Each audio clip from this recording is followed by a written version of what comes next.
Ces hommes sont les membres du Ku Klux Klan arrêtés par le FBI comme responsables du meurtre de Madame Viola Liuzzo, assassinée alors qu'elle revenait de Montgomery après avoir participé à la marche organisée par le pasteur Martin Luther King.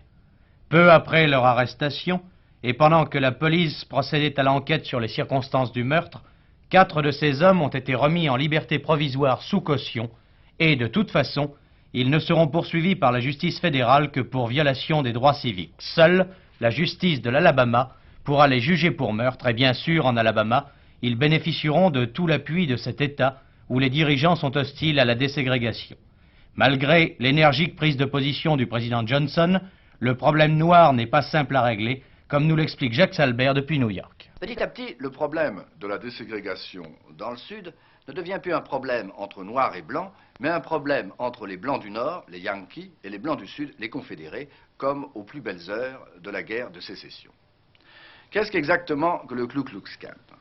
Pour nous autres Européens, il y a quelques années encore, le Ku Klux Klan, c'était une association de quelques excités qui se déguisaient la nuit avec des cagoules et qui brûlaient des croix.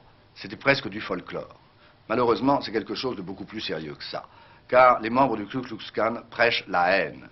Et ils ne prêchent pas seulement la haine des Noirs, finalement on s'aperçoit qu'ils prêchent la haine de tout ce qui n'est pas sudiste, de tout ce qui n'est pas conforme à leur conception personnelle.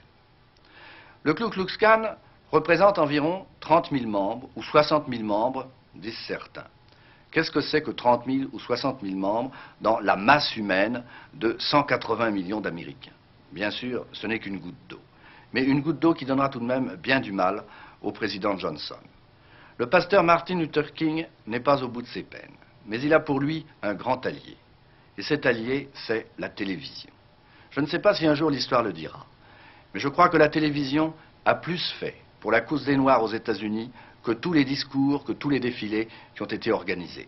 Car si ces discours et si ces défilés n'avaient pas été retransmis par la télévision, les Américains du Nord auraient continué à ne pas se sentir concernés par ce qui se passait dans le Sud. Mais lorsque vous êtes chez vous, dans votre salon, dans votre chambre, devant votre poste de télévision, et que vous avez devant vos yeux les images des bagarres en Alabama, ou les images des démonstrations de masse des Noirs dans le Sud, vous ne pouvez pas rester insensible à ces problèmes, vous devenez conscient de ces problèmes. Et c'est certainement la télévision qui a joué un rôle primordial pour donner aux Américains la véritable proportion de ce problème noir tel qu'il se pose actuellement dans le sud des États-Unis. Ici New York, à vous Paris.